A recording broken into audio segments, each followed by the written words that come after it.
According to French authorities, a deliberate car-ramming attack on the French Atlantic island of Ile d'Oléron has left 10 people injured, including 2 in critical condition.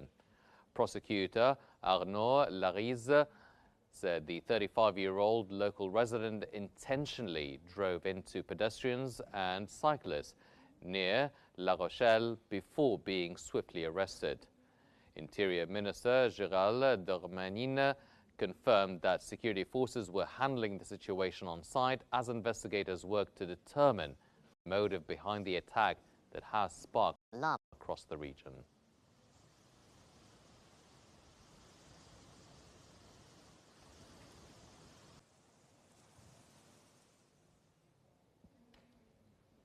Russia said that its troops were advancing north inside Pokrovsk, clearing Ukrainian forces in a bid to seize full control of the strategic logistics hub. Kiev has admitted its troops face mounting pressure, but insists they are not surrounded, saying reinforcements are being deployed. Moscow views Pokrovsk as a gateway to capturing the rest of eastern Donbass, roughly 10% of Ukrainian territory, and claimed its assault groups were destroying encircled Ukrainian units in multiple districts. Meanwhile, the Ukrainian military reported intense fighting and the arrival of special forces, while the Ukrainian President Volodymyr Zelensky said Russia had made no gains despite heavy attacks.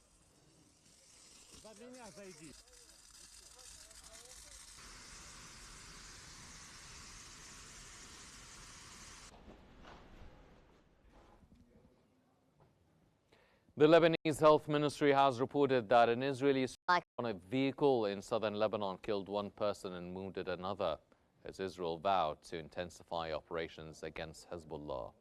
According to Lebanon State News Agency, the strike hit a road near a school in Burj Rahal, sparking panic among students. Now, that came as Israel warns of broader military action. Lebanese President Joseph Aoun has reiterated his call for renewed negotiations with Israel.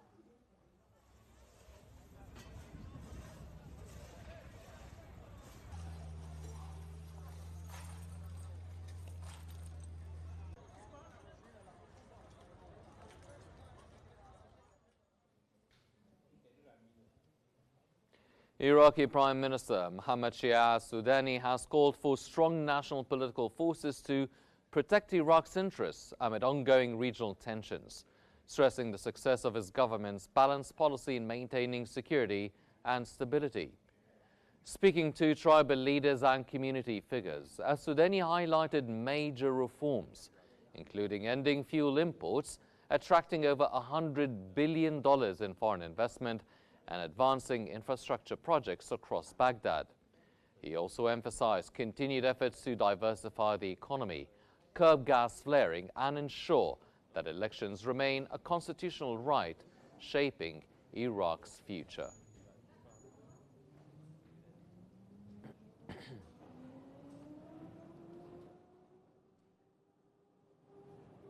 Iran's Foreign Minister Abbas Araghchi has said that Tehran will not hold any talks with the U.S. except within the framework of the nuclear file. He stressed that Washington had repeatedly raised issues related to missiles and regional matters in previous rounds. Yet Iran's stance has remained firm and unchanged. Araghchi also added that Iran and Oman meet regularly every 6 months, alternating between Tehran and Muscat, but noted there are currently no plans or need for any mediation efforts.